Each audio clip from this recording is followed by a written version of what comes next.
Boa noite, queridos irmãos e irmãs da Pastoral Familiar da Sub-Região de Campinas. Hoje, no nosso segundo dia do nosso encontro sobre a exortação apostólica Amoris Laetitia, o amor, sobre o amor da família, com o tema discernir a partir do Evangelho do Amor. Que nós possamos aproveitar nessa noite, que Deus possa iluminar a cada um de nós, para que nós possamos entender e compreender esse documento tão importante para as nossas famílias e também para a nossa igreja. Nós precisamos colocar dentro do nosso coração que esses documentos que a Santa Igreja nos propõe estudar, eles são muito importantes para a nossa caminhada, para que a gente possa saber como lidar com as situações do nosso dia a dia. Então, rezemos a oração que o Senhor nos ensinou, para que todos nós sejamos iluminados nessa noite. Pai nosso, que estais nos céus, santificado seja o vosso nome. Venha a nós o vosso reino. Seja feita a vossa vontade, assim na terra como no céu. O pão nosso de cada dia nos dai hoje. Perdoai as nossas ofensas, assim como nós perdoamos a quem nos tem ofendido. E não nos deixeis cair em tentação, mas livrai-nos do mal. Amém. Um bom encontro a todos. Então, Padre Luiz Alberto, é com o senhor a partir desse momento. Boa noite, Diácono Luiz. Boa noite a todos que nos acompanham aqui nessa nossa jornada de 3 dias sobre Amoris Laetitia, comemorando o 5º aniversário da encíclica do Papa Francisco sobre a alegria do amor na família. Se ontem nós falamos sobre o contemplar da família na realidade contemporânea, nos dias de hoje, justamente no nosso encontro dessa noite, nós vamos falar sobre o discernir. Então, que compreende justamente o capítulo 4 e 5º, juntamente com parte do 6º, que faz a ponte para o tema de amanhã, também no mesmo horário, às 8 da noite, e nós vamos apresentar alguns pontos importantes dessa encíclica, desse escrito do Papa Francisco, que diz respeito a todos nós. Trata, então, de aguçar a nossa sensibilidade para os casos especiais das famílias, já que todos nós somos filhos e filhas de Deus a caminho, que necessitamos da misericórdia e que precisamos abrir nossa mente para novas situações de fragilidade. Também lembro que nós tratamos ontem, fazendo uma retomada do que foi tratado e preparando para o assunto de hoje, que diante da consciência e da realidade do outro, nós estamos como Moisés no Monte Sinai ou diante da sarça ardente. Este chão é terra santa, então devemos desamarrar as sandálias, devemos respeitar a dignidade do outro. Nesse sentido, quem não tiver pecado, que atire a primeira pedra. E, portanto, devemos ser facilitadores da graça e não agir como uma igreja de alfândega, mas, como diz o próprio Papa Francisco, nós somos um hospital em campanha, um hospital que vai à frente, cuidando daqueles que mais precisam. Hoje nós tratamos do tema central do escrito de Amoris Laetitia, que é sobre o amor, no 4º capítulo e no 5º capítulo. O 4º capítulo trata, então, de uma questão, como nós podemos ver nos slides.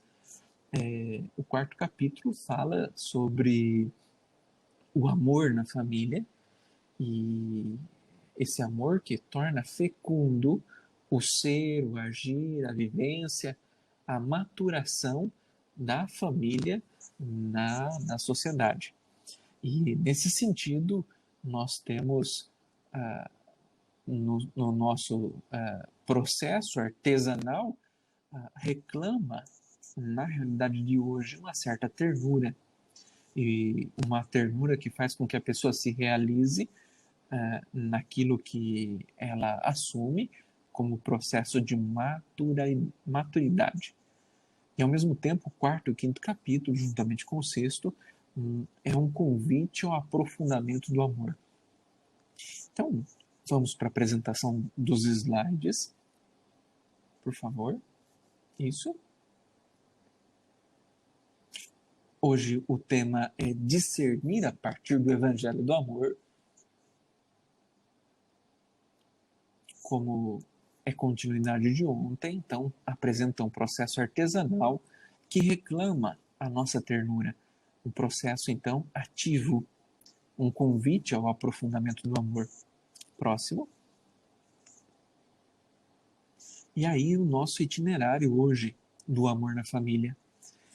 O amor como centro da vida cristã e da família, no capítulo 4, com o capítulo 13 de 1 Coríntios. É realmente uma exegese desse trecho bíblico, desse texto bíblico de São Paulo aos Coríntios, capítulo 13, o hino ao amor. E também muito dito e proclamado nas cerimônias de casamento. Já no capítulo 5 que nós vamos ver hoje, nós temos uma fonte de vida na geração dos filhos e, ao mesmo tempo, na convivência familiar e na convivência social. Então, uma convivência interna e uma convivência externa. Próximo.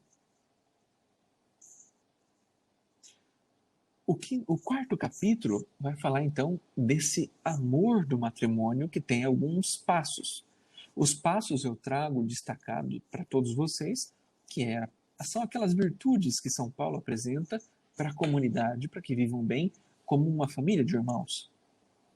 Então, nós temos, por primeiro, a paciência, a atitude de serviço, a cura da inveja, a ausência da arrogância ou do orgulho, uma amabilidade, o desprendimento, a ausência de violência interna, o perdão, o alegrar-se com os outros, também o tudo desculpa, a confiança, a esperança e a resiliência, o tudo suporta.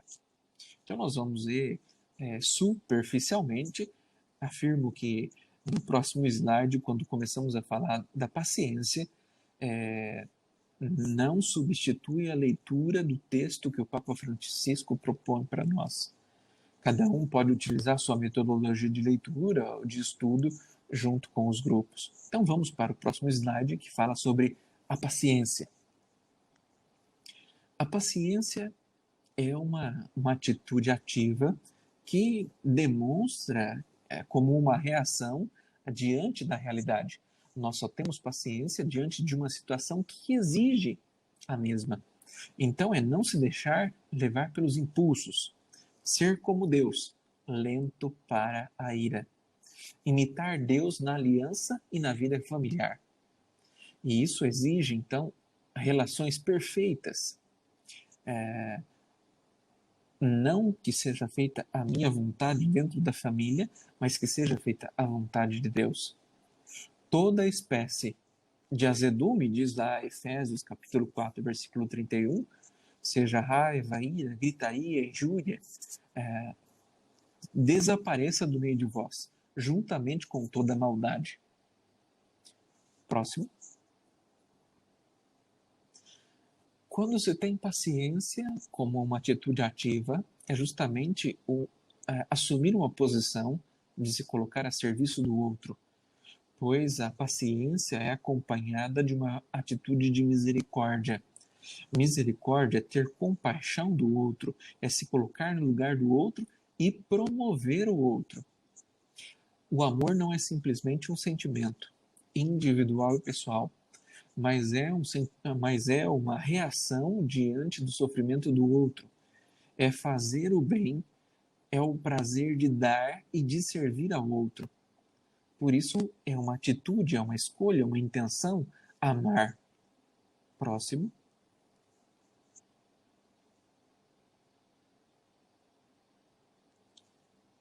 E quando nós temos essa atitude de relação, surgem momentos de desafios, como a presença do amor não é um espaço para sentir o desgosto pelo bem do outro. Na família, no casal ou diante de outras famílias, nós não podemos sentir inveja daquilo que o outro conquistou, conseguiu, construiu. Esse é um tipo de inveja. E são dois tipos de inveja. Tem algumas pessoas que causam inveja nos outros, mas elas sofrem inveja da paz e da serenidade das outras pessoas que não vivem aquela situação.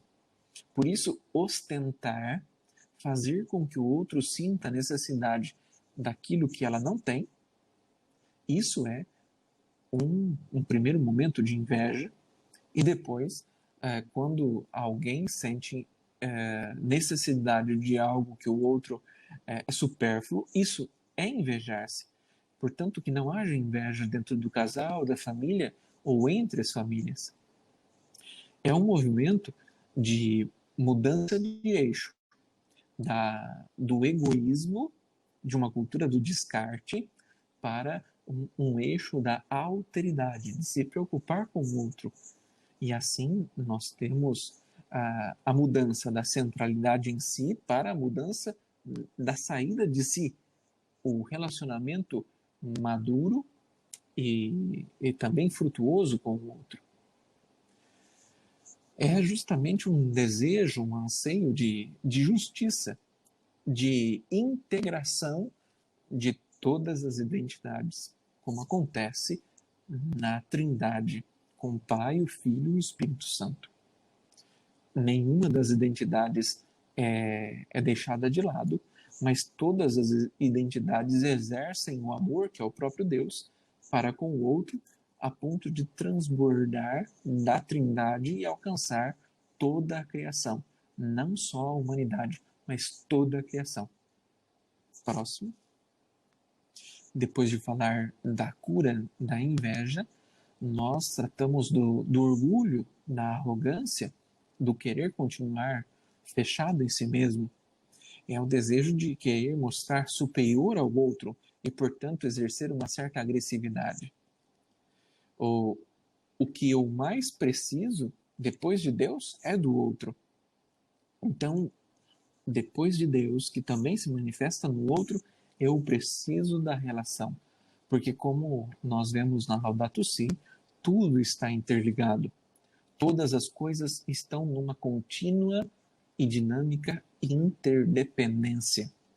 E para isso, nós precisamos cultivar a humildade, presente lá em Mateus 20, versículo 27. Ou, como Pedro afirma, revesti-vos todos de humildade, no trato uns com os outros, porque Deus opõe-se aos soberbos, mas dá a sua graça aos humildes. Próximo. Então, essa abordagem panorâmica das virtudes apresentadas no capítulo 4, a partir do texto de São Paulo aos Coríntios, capítulo 13, nós agora vemos a amabilidade, a capacidade de amar o outro. É se fazer amável também. Então, isso pressupõe a cultura do encontro, a cultura de saída de si, não do fechamento no seu individualismo, no egoísmo, mas gerar e cultivar vínculos, cuidar dos laços que existem naturalmente e que vão acontecendo no decorrer da existência, na convivência das pastorais, na interação da igreja enquanto família, mas também na sociedade, seja nos ambientes de trabalho, seja no dia a dia, como, por exemplo, na fila do banco ou em qualquer outra situação da sociedade que a gente participa.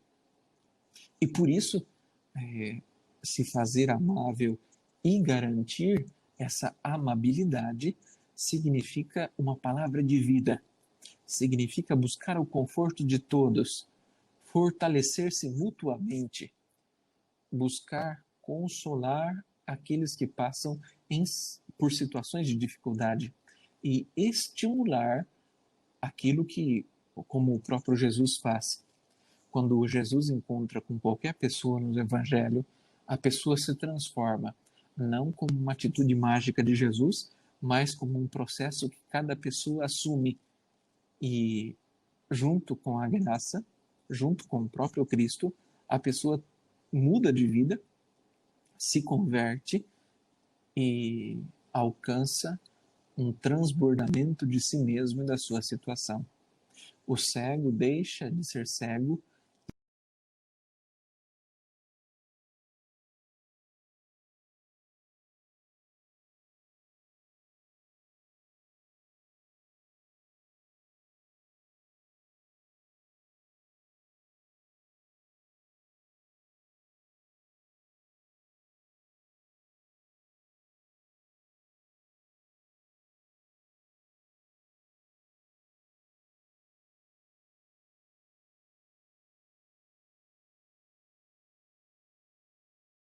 e volta a enxergar. O surdo deixa de ser surdo e volta a escutar. O faminto alcança a partilha do próximo e se alimenta do fruto da solidariedade. Próximo.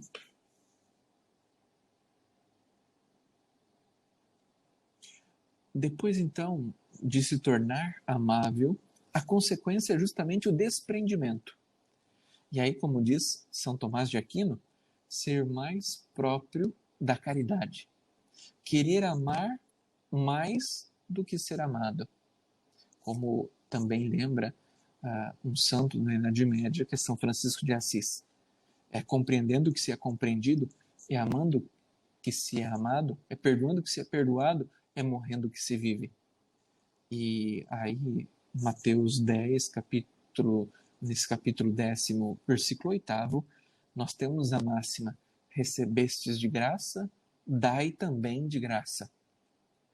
E aí é um desprendimento da convivência, um desprendimento dos dons que Deus nos deu e que a gente pode fazê-los crescerem se colocamos esses dons a serviço dos outros dentro de casa, dos outros dentro da igreja, dos outros dentro da sociedade.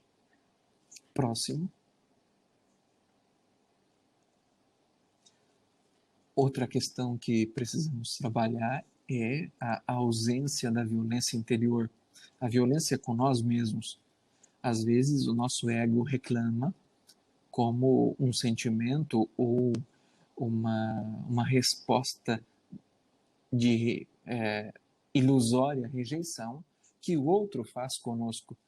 Por isso, nós não podemos ser vingativos ou até mesmo pessimistas diante dessa realidade e não podemos nos cansar de fazer o bem.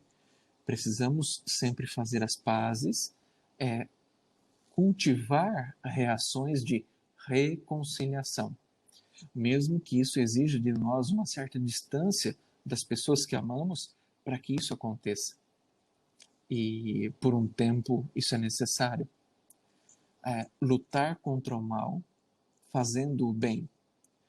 Diante da cruz, diante dessa ausência de violência do próprio Cristo contra a injustiça, ele luta pela paz.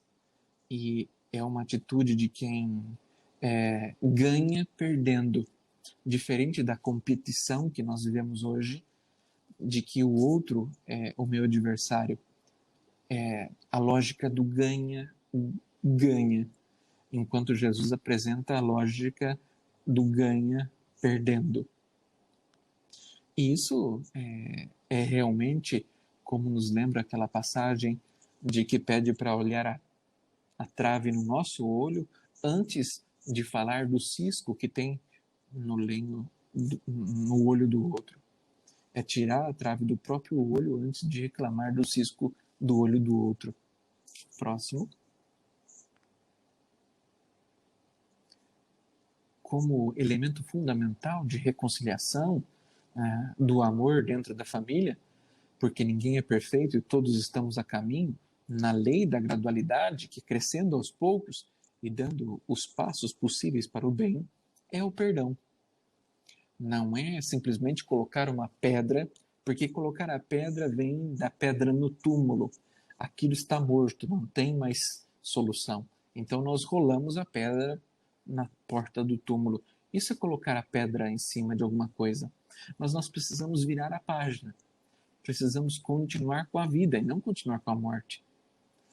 E aí a experiência da ressurreição, de abandonar os ressentimentos, de não viver aquilo de novo, e sim cultivar o perdão, estabelecendo vínculos estáveis, é que alcança a liberdade, a salvação das relações e o cultivo do vínculo. Por isso, o nosso Deus é um Deus do perdão. É um Deus que perdoa sem a gente merecer. É um Deus que ama na gratuidade. Esse é o exemplo e o modelo que precisamos acolher dentro da família. Próximo. Alegrar-se com os outros. Às vezes dentro de casa, entre marido e mulher, um não se alegra com a alegria do outro. Isso precisa ser trabalhado para que a alegria seja mútua. Que eu fique mais alegre com a conquista e o bem-estar do outro que eu amo, do meu filho ou da minha filha, do meu vizinho ou da minha vizinha, daquela pessoa que participa comigo nas orações e nas celebrações. E aí, Deus ama quem dá com alegria. Nós precisamos celebrar a alegria com o bem do outro, comemorarmos juntos em família. Essa é a celebração eucarística. A missa é dar graças pelos bens que Deus fez conosco. Na tradição judaica, nós temos aquilo que os judeus chamam de Dayenu. Se Deus tivesse nos criado e dado esse mundo maravilhoso que temos para administrar, isso já nos teria bastado. Mas Ele faz muito mais. Ele nos tira da escravidão e nos dá a terra prometida. Se Ele tivesse feito só isso, já teria nos bastado. Mas Ele faz muito mais. Ele dá a terra prometida, nos dá uma herança e nos dá a graça de caminhar conosco. E se Ele tivesse feito tudo se Ele tivesse feito tudo isso, já teria bastado e já era o suficiente. Mas Ele ainda continua a se revelar no meio de nós.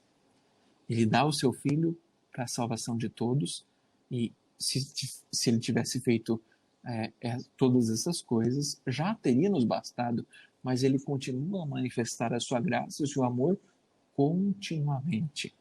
Às vezes a gente não enxerga e não consegue contemplar isso na nossa realidade de família com os óculos do amor. Próximo. E quando a gente se alegra com as coisas dos outros, quando a gente se coloca, quando a gente caminha com os sapatos dos outros, ou a gente veste a camisa do outro, fica mais fácil desculpar. E aí o amor é um convite a buscar a conviver com a imperfeição. Desculpa a imperfeição do outro, porque sabemos que o outro não é perfeito. E nós não esperamos a perfeição do outro, não nos frustramos e convivemos melhor. Conseguimos guardar o silêncio diante dos limites daquele que nós também amamos, na gratuidade. Aqui não tem lugar para meritocracia. Próximo. E aí nós temos uma questão de confiança. Assim como Deus confia em nós, mesmo se nós não merecemos, nós temos também a possibilidade de confiar no outro, mesmo sabendo que ele tem a capacidade e a possibilidade de errar. Confiar é muito mais do que não suspeitar do outro. É dar espaço para que o outro seja autônomo nas suas escolhas, no seu caminho, nos passos que dão. E, portanto, favorece uma identidade sadia, minha e do outro. Próximo. É possível cultivar essa espera, que é esperança. É espera de esperar, de esperançar, acreditar que o outro pode mudar. Não do jeito que a gente pensa, mas do jeito que ele consegue, com os passos possíveis para o bem que ele pode dar. Então, a pessoa, com todas as suas fraquezas, com todas as suas fragilidades, é também chamada ao céu. E a gente pode usar também uma frase polêmica que alguns teólogos utilizam, por exemplo, que a gente vai se espantar ou até mesmo ficar surpresos com as pessoas que a gente encontrará no céu um dia, fazendo comunhão com o próprio Deus. Próximo. E aí chegamos ao ponto da resiliência. Resiliência é a capacidade dinâmica que nós temos como seres humanos, conscientes de sofrer e não se deixar abater pelo sofrimento. É continuar a viver com a força que o outro, que é o grande outro, Deus. Amor próprio em si mesmo, que não desiste e não nos abandona em nenhum momento. Próximo. Depois desse tudo suporta, o casal é chamado a crescer nessa caridade conjugal, pois o matrimônio, com o desenvolvimento da doutrina da igreja, se torna lugar do amor, do ícone e testemunha do ícone do amor de Deus pela humanidade. E aí nós continuamos a apresentação dos slides e no próximo slide nós veremos que esse amor gera frutos. Próximo. E aí, a vida toda, nós temos tudo em comum. É uma atitude de lutar, renascer, reinventar-se, recomeçar. Certa vez eu perguntava numa entrevista de matrimônio para o casal, para um jovem casal, separadamente, primeiro para ele, depois para ela, primeiro para o noivo, depois para a noiva, se eles se amavam, e eles disseram que sim. Ambos, cada um no seu momento de entrevista, disse que sim. E que eles estavam casando por amor. E aí eu perguntei, fui mais incisivo e perguntei para cada um, individualmente, separado um do outro, perguntei, e acabar o amor em algum momento da vida? O que vocês fazem? A gente começa de novo. Foi a resposta de cada um dos noivos que participaram da entrevista. Então, essa é a nossa fé, é recomeçar a amar de novo. Não é desistir do outro, é começar a amar o outro de novo. É uma alegria de quem ama que dilata o coração e antecipa o céu dentro de casa, pois antecipa o céu na vida do outro. Ninguém se salva sozinho, diz o Papa Francisco na Fratelli Tutti. E então precisamos cultivar esse céu dentro de casa, dentro da casa que é a igreja, dentro da casa que é a sociedade, dentro da casa comum. E aí, esse amor que faz com que as pessoas assumam esse compromisso do matrimônio, são dois caminhos que assumem a mesma reta, o mesmo objetivo comum. O amor que se manifesta e cresce. E em pequenas palavras, que são palavras de peso, que é o por favor, o muito obrigado e o desculpe. Então são três palavras que não podem faltar dentro do vocabulário da família, da gramática da família. Por favor, muito obrigado e me desculpe. Próximo. E aí a importância do diálogo como um momento certo para que se evite os moralismos desnecessários. E também aquela tendência em que hoje as pessoas, com certeza, são tentadas a assumir da endogamia, que é a busca da satisfação pessoal. Só o eu com o eu mesmo. Então, o meu esposo, a minha esposa, não cultivam essa maturidade, porque se fecham. Então, busca-se o prazer pessoal, individual, e não caminha, não amadurece, muito pelo contrário, retrocede na caminhada. E aí nós temos uma atitude de pesar as emoções, de aumentar a sensibilidade para com a dor do outro, diante das minhas atitudes de fechamento. A esposa, o esposo sofrem, os filhos sofrem.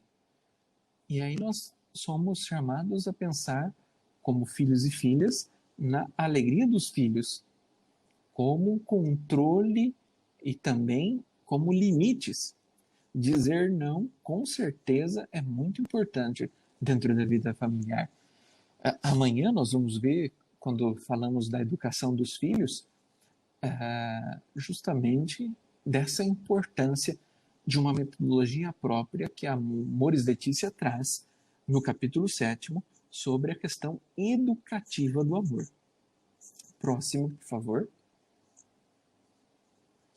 E já finalizando o 4º capítulo, nós temos algo que em Amores Letícia o Papa Francisco faz questão de tratar, citando Bento XVI em Deus Caritas Est, que é a dimensão erótica do amor. Quando a gente fala da dimensão erótica do amor, as pessoas sentem até um certo desconforto, porque parece que não combina a dimensão erótica com a vivência cristã, o que é uma ilusão. Justamente a dimensão erótica é muito importante dentro do casamento entre marido e mulher, porque é justamente a humanização dos impulsos que o ser humano traz consigo. E isso precisa ser humanizado. Não pode ser deixado com as rédeas soltas, onde tudo é permitido. Não, nem tudo é permitido. Se algo fere o outro, isso não pode ser permitido na relação a dois. Por isso, humanizar os impulsos humanos é um sinal de maturidade, de responsabilidade, é um sinal de que se vive a fé que se acredita. E aí nós temos essa dimensão erótica, juntamente com o sexo, que não é um mal necessário dentro do casamento, mas sim um elemento fundamental entre o casal, que faz parte da espiritualidade, da mística conjugal de marido e mulher, que, diante do respeito, cultivam essa relação como dom de Deus. E aí eu trago na íntegra a citação lá do parágrafo 151 e 152 de Amores Letícia, quando o Papa Francisco cita Bento XVI, que é um teólogo da Igreja, sobre a dimensão erótica do amor vivida dentro da família. Não podemos entender a dimensão erótica do amor como um mal permitido ou como um peso tolerável para o bem da família, mas sim como um dom de Deus que embeleza o encontro daqueles que se esposaram, dos esposos. A vivência saudável da dimensão erótica do amor humaniza os impulsos, diz então esses parágrafos do Amores Letícia. Próximo. Se a gente viu que a dimensão erótica não é pecado, que deve ser cultivada e humanizada dentro do casamento, nós percebemos que, por outro lado, tem um pecado muito mais grave, que é a violência e a manipulação de um para com o outro. Não se pode fazer do outro um objeto do meu prazer ou dos meus desejos, muito menos dos meus instintos.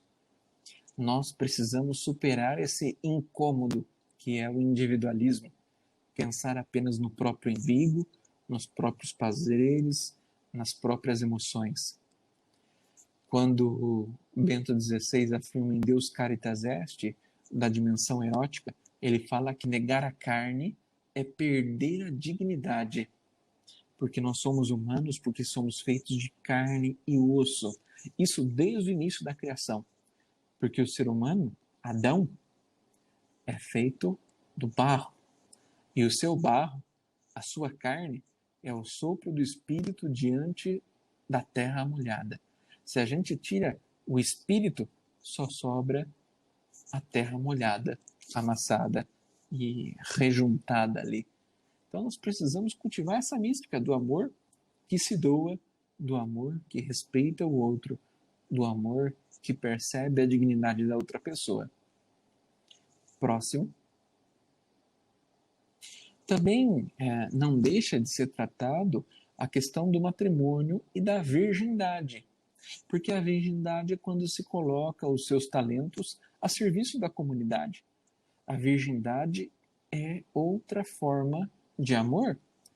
Se a dimensão erótica no matrimônio é importante, a virgindade também aparece como um elemento a ser cultivado com o outro. Próximo. E o último ponto do 4º capítulo de Amoris Laetitia fala sobre a transformação do amor. Se a gente, diante de um matrimônio que normalmente é chamado a ser administrado e cultivado por 50 ou 60 anos de uma vida matrimonial, é preciso então manter essa chama acesa. É um cultivo diário e cotidiano do amor. Porque o corpo muda, a personalidade vai sofrendo alterações com o passar do tempo e com as relações com o outro dentro de casa. No entanto, a capacidade de amor é possível de aumentar com o passar do tempo. À medida que o ser humano se amadurece, adquire consciência e forma a própria consciência, ele adquire mais oportunidades para amar melhor o outro que a si mesmo. Por isso, o amor celebra cada passo, cada nova etapa da vida e não se desgasta, só amadurece. O vínculo se transforma em cada situação de desafio superada. E aí, todo esse hino ao amor da primeira carta aos Coríntios, dita por São Paulo, aquela comunidade de Corinto, do capítulo 13, são elementos que ajudam na vivência e a madurar esse amor. Próximo slide, por favor, onde nós já vamos fechando o 4º capítulo com esse slide. Entramos no próximo slide, por favor, que vai tratar do 5º capítulo, que é justamente uma fecundidade da família. E essa fecundidade da família precisa ser realmente um processo de geração, de acompanhamento. Deve ser uma surpresa constante. Deve-se assumir a responsabilidade pelo outro. É acolher uma nova vida.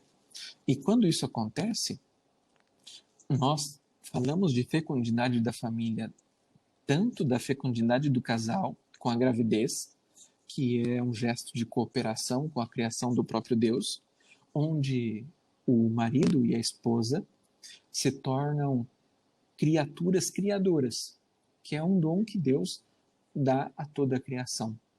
Todo animal, vegetal que consegue criar, que consegue dar a vida, é uma criatura criadora. O ser humano é o único animal, criatura criadora, que tem consciência desse processo e que pode melhorar as oportunidades e as possibilidades com o passar do tempo. Por isso, a mãe saudável reconhece o valor da vida. Tem sim aqueles argumentos do feminismo de que a mulher é dona do seu corpo, que escolhe as suas emoções e as suas sensações, mas também um feminismo consciente e amadurecido sabe reconhecer que aquela vida que a mulher porta é também uma outra vida dependente da vida daquela mulher. Já é uma outra identidade. Não é simplesmente um aglomerado de células. Então a mãe reconhece o valor daquela vida na gratuidade. Nós temos aqui, diante do argumento do aborto, nós temos aqui um argumento de uma moral que é assimétrica. Não é simétrica, de igual para igual, mas é assimétrica. É amar uma vida que não tem condições de responder. É ser responsável por algo ou por alguém que a gente não conhece e que ainda não tem todas as condições que a gente tem. Por exemplo, consciência. Por exemplo, a forma de uma pessoa completa ou toda a dinâmica de uma vida de alguém que já foi parido como uma criança, um adolescente ou um adulto. E aí nós temos um DNA específico de uma identidade e de uma unicidade que são próprias, únicas, irrepetíveis, de um filho que não depende da meritocracia, mas da gratuidade. E aí a família é a primeira a defender a vida dentro de casa, em todas as situações, e a vida fora de casa, como aquela que colabora junto com as outras famílias para que a vida seja defendida. Por isso a vida comunitária dentro da igreja, dentro da sociedade, é uma expressão da vida da família mononuclear que ajuda a vida a ser cultivada. Próximo slide. Tudo isso é tratado dentro do 5º capítulo, que fala do amor de pai e do amor de mãe. O amor que vem de Deus, que é pai e mãe. De um Deus que age como pai, que identifica a pessoa, que ajuda no cultivo e na identidade de cada um, mas também do amor de Deus, que é mãe, que sente nas entranhas, com o amor de útero, como diz a Bíblia. E aí é um testemunho que favorece o amadurecimento. Por outro lado, a ausência da mãe pode faltar com a ternura, pode causar uma falta de dedicação e também falta a doação da força. Porque a mãe representa tudo isso na vida de um filho. Ternura, dedicação e força. Por outro lado, o pai é uma presença, segundo a psicologia, sobre os conceitos da psicologia do final do século XIX e do começo do século XX, é a presença, segundo a psicanálise, de uma presença inovadora que define a identidade da criança nos primeiros estágios da sua identidade. Quando a criança nasce, ela se aproxima da mãe e continua a manter, a cultivar aquela relação que teve do útero, como se fosse uma coisa só com a mãe. A presença do pai, a presença paterna, é aquela que faz com que o filho se separe da mãe, que o cordão umbilical seja rompido realmente e não esticado, e aí então o pai dá identidade à criança. A criança começa a se reconhecer como não sendo a mesma coisa que a mãe, mas como sendo uma identidade própria. Por isso, o pai é essa presença invasora, é essa falta que é positiva, que é afirmativa na maturidade da personalidade, segundo a psicologia, em cada ser humano. E aí nós temos a autoridade da família, do pai e da mãe, por exemplo, nos meios de comunicação, da tecnologia e do uso da tecnologia dos filhos.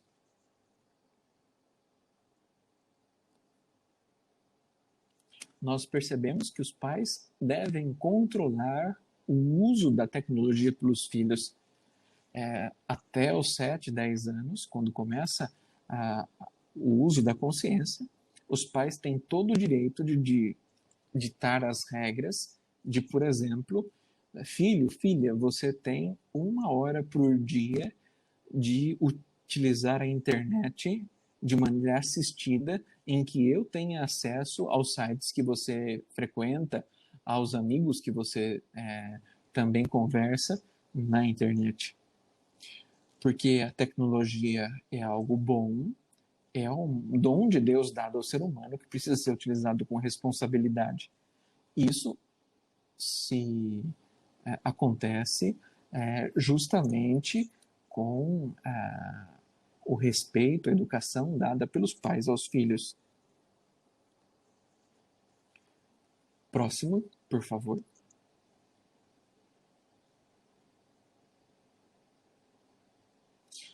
Aí nós temos uma fecundidade alargada, que não fica só na família mononuclear, dentro de casa, mas que também é alargada.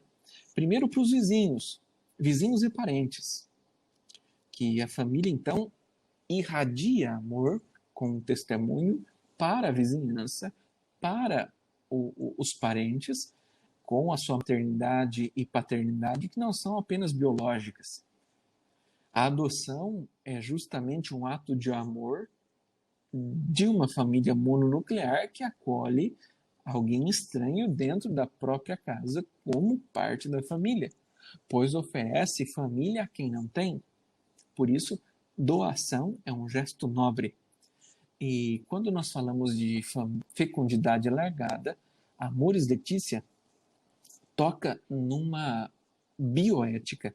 Isso significa que diante de embriões fecundados e congelados em laboratórios, em clínicas de fecundação, existe a possibilidade assumida pela ética da igreja de adotar esses embriões que já estão fecundados como um banco, como um lugar em que se acolhe os embriões para que também sejam filhos e filhas das famílias que não podem ter filhos. Então é toda uma bioética de uma situação específica que é um avanço diante de uma realidade específica com uma fecundidade alargada. Sem contar as crianças que já existem nos orfanatos, nas instituições.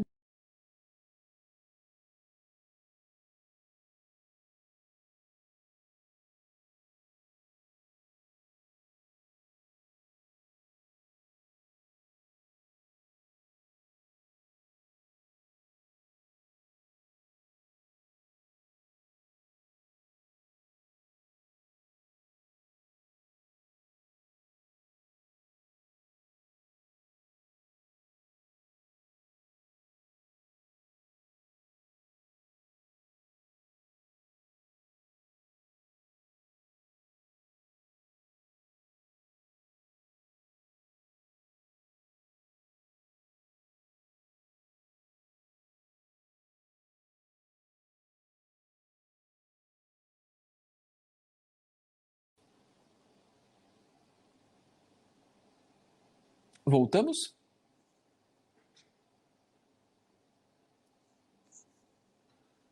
Sim. Sim? Então, nós tivemos um pequeno problema técnico, voltamos à apresentação, falamos dessa fecundidade alargada do capítulo 5º de Amores Letícia e, portanto, nós temos um papel social da família que é contemplado no número 183, no parágrafo 183. E aí nós percebemos que quando tratamos de pessoa, nós não podemos rotular a realidade simplesmente como 2 pontos, preto ou branco, ou até mesmo no terceiro que seja o cinza, mas sim num arco-íris, em algo muito mais amplo, com uma envergadura maior, de uma paleta de cores, como que de um artista, que é próprio Deus, que cria uma obra de arte, com a identidade de cada cor. Próximo slide, por favor.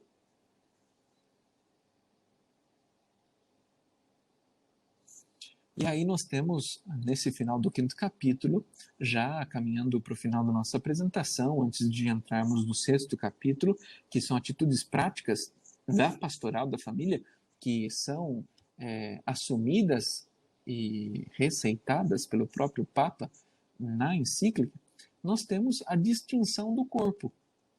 A Eucaristia que nós comungamos na igreja, na celebração, desse mistério celebrativo de ação de graças do próprio Cristo, nós temos como um exemplo que respeita a identidade de cada um, mas que mantém uma unidade de todos.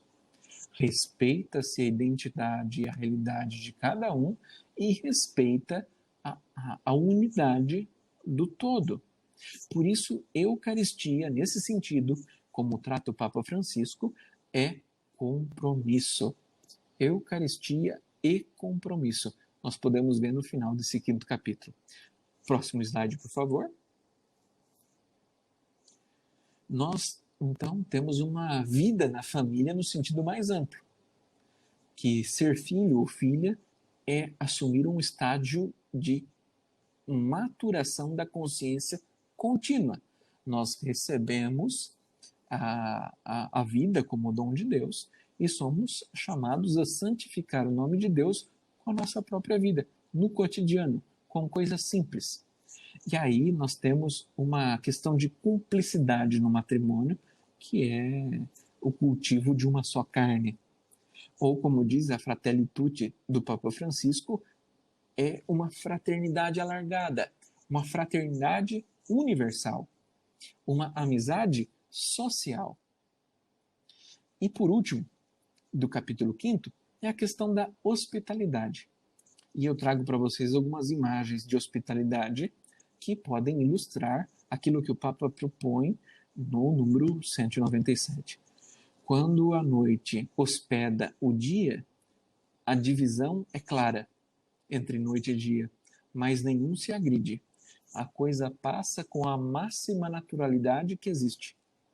Quando a noite acolhe o dia acolhe a noite, ambos continuam com a sua identidade, mas convivem em plena paz.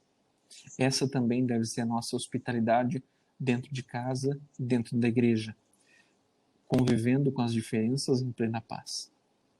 Próximo slide, por favor, onde nós vamos para o capítulo 6º, último capítulo de hoje, e estamos nos aproximando do final, então, da nossa apresentação de hoje, onde nós falamos desse amor dentro de casa e desse amor que é alargado para a sociedade. Nesse capítulo 6º, nós temos a passagem de um discernimento para uma atitude prática, uma proposta pastoral que o Papa Francisco coloca para todos. Então nós passamos da doutrina para a realidade. E aí, falar sobre o amor na família é justamente uma possibilidade de evangelização. Porque a família, já que todos nós participamos dessa realidade, é justamente não um objeto da evangelização. Porque é fácil criar uma pastoral que trate a família como objeto. Mas o desafio, de acordo com a Amoris Laetitia, em que as nossas dioceses ainda não compreenderam, que os meus colegas padres ainda têm dificuldade de assumir, e que se torna mais difícil quando passa ainda para as pastorais, para as pessoas de fé, é justamente assumir a Amoris Laetitia como um processo, e não como uma receita dada a alguém, mas um processo que é cultivado junto. Nós caminhamos juntos. E nesse sentido, precisamos acompanhar uns aos outros, como diz o parágrafo 200 de Amoris Laetitia. Não é apenas uma questão de é permitido ou não, pode ou não pode, mas de encontrar juntos alternativas saudáveis para todos. E aí a nossa cultura pastoral dentro da Igreja Católica, dentro da América Latina, dentro do Brasil, precisa mudar. Precisa passar por uma pastoral de acompanhamento, uma pastoral de conjunto que caminha junto, e não uma pastoral de sujeito-objeto, mas uma pastoral de sujeito-sujeito, onde a família é sujeito da própria fé. E aí isso começa dentro do seminário, onde os seminaristas também devem ser formados para as situações psicológicas, para uma maior sensibilidade da situação atual das inúmeras famílias que existem. E aí eu aproveito para responder de que o amor sexual homossexual é um amor sim, e que existem famílias homo, e que precisam ser respeitadas e não apedrejadas por ninguém. Porque quem não tiver a primeira pedra, nós temos então a pergunta: as uniões homoafetivas não são uma forma de amor? Sim, quando tem respeito à dignidade do outro, sim, são uma forma de amor. E como a igreja vê essas uniões? A igreja luta junto com as uniões homoafetivas. O Papa diz várias vezes que o Estado deve criar leis, deve legislar para defender a dignidade humana nesses casos. Por enquanto, não existe uma regra canônica que legalize dentro da igreja, até porque não há necessidade de uma legalidade diante do amor verdadeiro. O amor, como diz Santo Agostinho, ama e faz o que queres. Quando se há respeito, não precisa do reconhecimento alheio, mas o próprio Deus reconhece a fragilidade de cada um, já que uma vez que todos somos frágeis. E aí está a maior sensibilidade no processo formativo dos seminaristas, para que quando sejam padres ou em todos os fiéis da igreja, possam acolher toda e qualquer situação da pessoa. Não apenas situações leves, médias, ou as situações, mas sim as pesadas. Como diz lá o Papa, relembrando São Mateus, não são os sadios que precisam de remédio, mas são aqueles que passam por dificuldade. E então nós temos, como foi sugerido, um processo contínuo de maturidade da igreja. E aí nós temos no próximo slide, por favor, nós temos que, se chamamos a atenção para a formação dos seminaristas, chamamos a atenção da pastoral que cuida do amadurecimento dos novos casais que se preparam para o sacramento do matrimônio, que é um processo de iniciação e não de diploma de casados.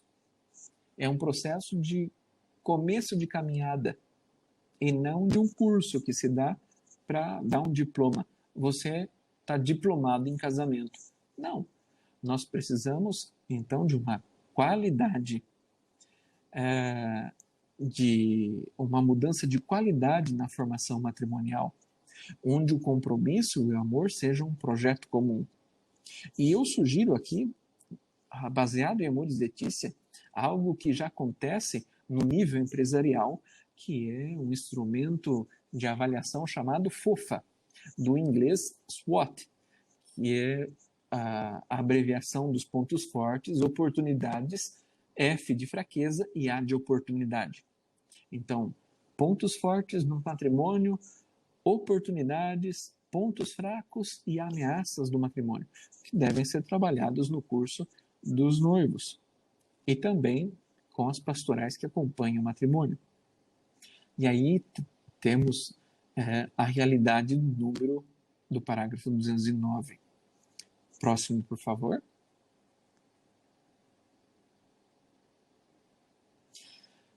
E aí esse projeto de preparação para o matrimônio colabora sempre para um amor que une, que seja facilitador da graça e que enriquece a vida a 2, a 3, a 4, a 5, a vida em comunidade e em sociedade. O compromisso da boda não é para um momento, ou não é para quando as coisas vão bem, ou não é para quando não vai bem, mas sim para a vida toda, com os altos e baixos. E aí o matrimônio, o sacramento do matrimônio é uma liturgia que não deve terminar com a cerimônia do matrimônio, mas sim uma liturgia para toda a vida. Aquele sim, aquele promete fidelidade, aquele promete estar junto na alegria e na tristeza, deve ser para sempre, até que a morte vos separe, porque depois da morte o que une a vida que vem de Deus é o céu, é o reino de Deus. Por isso eu peço o próximo slide, por favor. Aí, Amoris Laetitia, nesse final de capítulo 6, pede, então, acompanhamento dos primeiros anos de matrimônio nas nossas paróquias com a pastoral da família, porque o matrimônio é um processo contínuo de fazer crescer, é um moldar da realidade. E a melhor forma de consolidar o futuro é simplesmente viver bem o presente, cuidar do presente.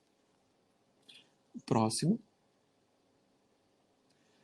E aí o capítulo 6 já começa a dar sinais do que é acompanhamento, algo tratado especificamente no capítulo 8º. Os casais mais experientes acompanhem os casais mais novos, menos experientes. Também a família, as novas famílias, os recém-casados, cultivem o autocuidado, como pede o parágrafo 226 de Amoris Laetitia. E aí entra um papel fundamental das nossas secretarias paroquiais ou das secretárias paroquiais, onde possam acolher as situações difíceis da família, justamente com esmero, justamente com cuidado, com sensibilidade, não apenas uma questão automática, mas sensível às necessidades da família. Próximo slide, por favor. Nós, então, somos muito mais iluminadores das crises do que pessoas que excluem. Nós somos aqueles que administram as angústias e as dificuldades, para que não falte vinho do amor, como Jesus fez acontecer nas bodas de Caná. A pastoral da família, a igreja, a comunidade reunida é aquela que não deixa faltar o vinho do amor dentro das bodas de cada família. Não se vive juntos para ser cada vez menos feliz, mas para aprender a ser feliz de maneira nova. E assim, combate-se o degradar da relação com uma atualização da realidade, e não com adiamento, e não com ficar sem falar um com o outro, ou o famoso dormir no sofá, dormir em camas separadas. Não, mas sim com uma conversa franca, sadia e pacífica, onde cada um respeita o ponto de vista do outro e os dois estão voltados para um ponto comum, que é o bem da família, o bem do outro. E aí nós temos vários desafios no número 235 de Amoris Laetitia. E que vai se encaminhando para perdoar e ser perdoado. A relação exige, então, sempre momentos de perdão mútuo. Não só um perdoa, mas dois se perdoam, porque todos estamos a caminho e quem não tiver pecado que atire a primeira pedra. Próximo slide.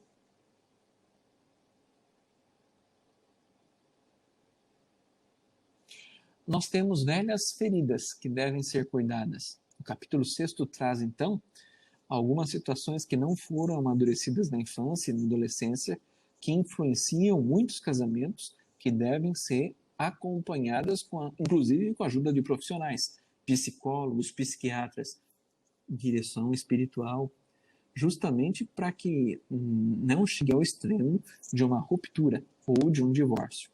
No entanto, algumas separações são inevitáveis.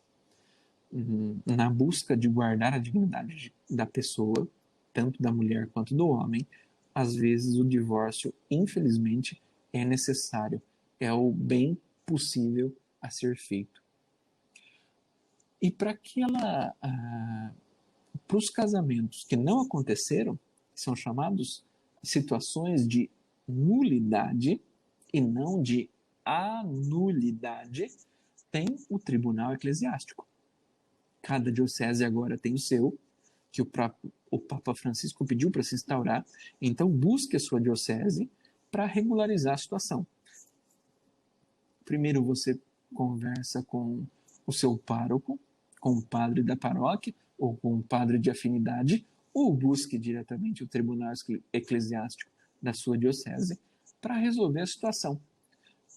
Às vezes, um casamento de segunda união pode ser regularizado uma vez que se decreta a nulidade de algo que não aconteceu. Mas se aconteceu, não tem como anular. E aí, então, se reforça a indissolubilidade do matrimônio. Se aconteceu, deve ser cultivado. Se não teve elementos para que acontecesse, então decreta-se a nulidade. E Outra velha ferida que nós temos é a alienação parental, onde o pai ou a mãe, o esposo ou a esposa, depois da separação, começa a denegrir a imagem do outro diante do filho, da filha, pedindo para que não veja, para que separe, para que não tenha convivência. Isso é realmente muito triste, já diante de uma tristeza tão grande que é o divórcio. Por outro lado, nós temos também situações do casamento misto, onde nós temos entre religiões cristãs casamento misto, onde pode se casar dentro da igreja, num casamento em que respeita o culto das diferentes religiões cristãs, participantes do CONIC. Então, é possível casar um homem ou mulher em que um dos dois não seja católico. É possível, então, fazer esse casamento misto. Próximo slide, por favor. Nós não sabemos quem vai primeiro, quem alcança o reino do céu primeiro, definitivamente. Quem faz essa experiência de morte. Às vezes, casais recém-casados fazem essa experiência, onde um ou outro vem a falecer. Mas não pode deixar que essa experiência contamine a vida. Então, a comunidade reunida tem por obrigação e por dever acompanhar aquele que ficou aqui, o viúvo ou a viúva. E nada impede de que depois de um processo de discernimento, o viúvo ou a viúva encontre um novo cônjuge, encontre um novo matrimônio. Não tem problema nenhum, desde que seja consciente de que seja à vontade. O contrário também é possível. Permanecer só e não contrair um outro matrimônio. Não começar a namorar e não se adquirir o casamento de novo. Por isso, eu não termino esse 6º capítulo, o dia de hoje, com a morte, mas termino com a ressurreição. A comunidade reunida como em Pentecostes leva a vida a todos. E a ressurreição é muito mais forte, é maior do que a morte. Próximo slide. Então, hoje nós encerramos por aqui. Se você tem alguma dúvida, pode escrever, pode fazer o seu comentário, que a gente responde agora. Depois, então, de 1h e 14 minutos de apresentação, eu agradeço a paciência e a participação de todos. Muito obrigado pela sua participação, pela sua paciência em nos acompanhar nesse segundo dia. Ontem nós falamos sobre o contemplar da realidade da família hoje.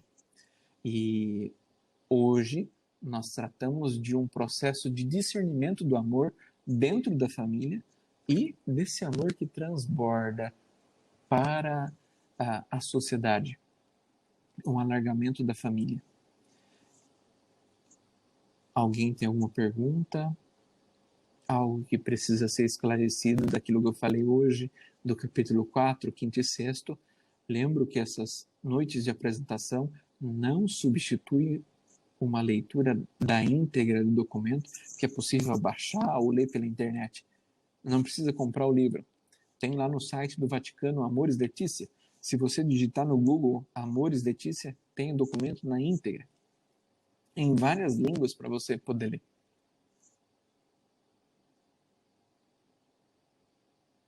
Se você gostaria de fazer alguma pergunta, pode fazer um comentário, que aí eu já leio.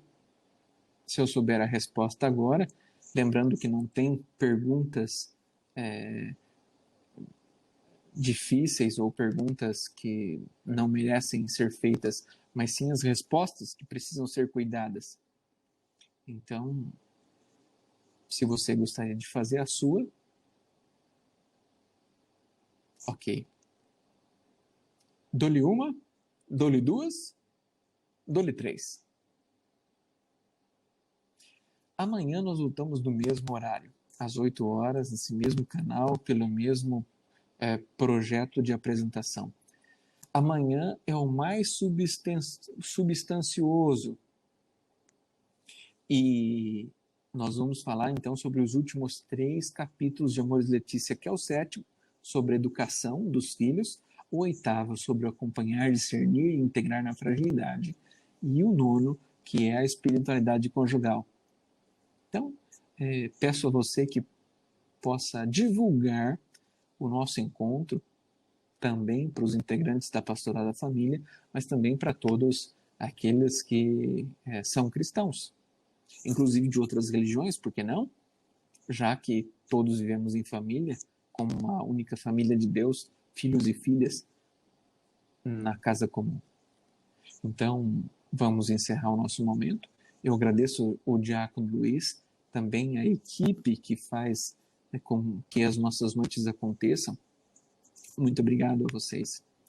Vamos então pedir a bênção a todos aqueles que estão nos acompanhando. O Senhor esteja convosco. Ele está no meio de nós. Deus Pai de infinita bondade possa abençoar você que nos acompanha, a sua família, a sua vivência e todas as situações de dificuldade. Todos os desafios que o seu amor é chamado a suportar e a superar. E assim, que o amor na sua família seja cada vez mais fecundo, a ponto de transformar os muros da sua casa e transbordar em atitudes práticas para o seu ambiente de trabalho, para a sua vida de fé. Que Deus abençoe você, sua família e todas as situações para que tenham o melhor desenvolvimento possível. Que Deus abençoe em nome do Pai, do Filho e do Espírito Santo. Amém. Que a alegria do Senhor seja a vossa força. Que a alegria do amor de Jesus seja a força da sua caminhada. Que Deus os abençoe. Uma santa noite a todos. Bom descanso. Muito obrigado. Tchau, tchau. Até amanhã.